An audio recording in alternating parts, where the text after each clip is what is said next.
In this problem, we have 2.78 grams of a hydrocarbon that is burned in excess oxygen to form carbon dioxide of quantity 6.02 grams and water of quantity 2.58 grams.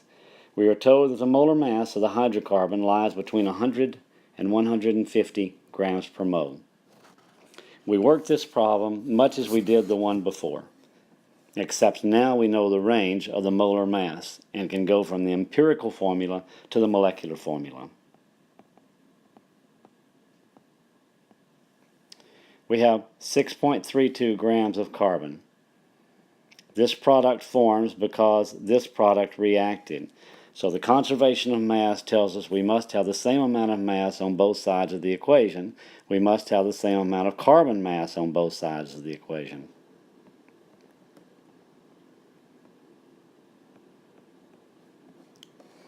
So we have 6.32 grams of carbon dioxide. It takes 44.01 grams of carbon dioxide per mole of carbon dioxide. As we look at the formula for carbon dioxide, we see that 1 mole of carbon lies inside of 1 mole of CO2.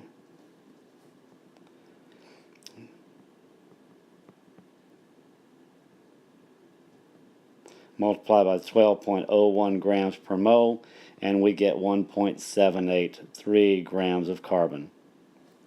That must be the amount of carbon that reacted or was consumed and burned. Let's do the same thing with water.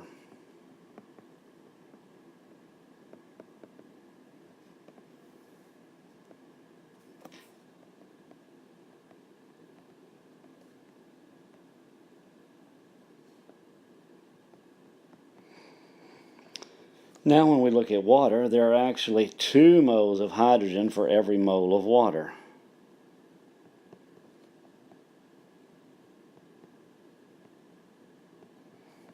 Take careful note of this in all problems and make sure you include that too.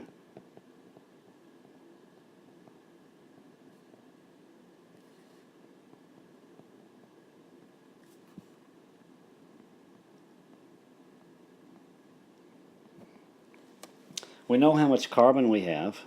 We know how much hydrogen we have. That's in the products, but we must have had that same amount in the reactants. We know the total amount of mass in the reactants was 2.78 grams. So if we subtract 2.78 grams total from 1.783 grams of carbon, from 0.289 grams of hydrogen, we then come up and find that we have 0.77 grams of oxygen.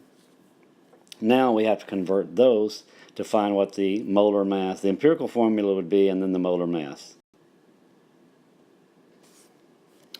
We have 1.725 grams of carbon, 0.289 grams of hydrogen, and 0.77 grams of oxygen.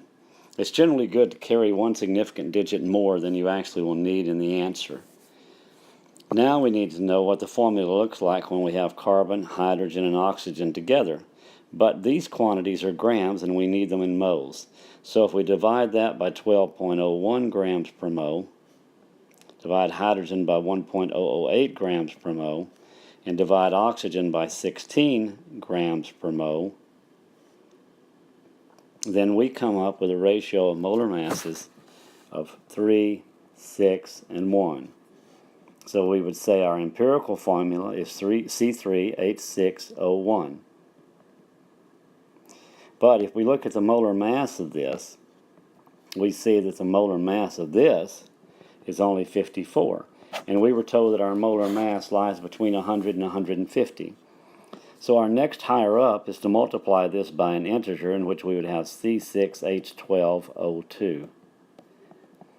The molar mass of this, when we calculate it, is 116, and that lies between the two bounds of 100 and 150 we were told.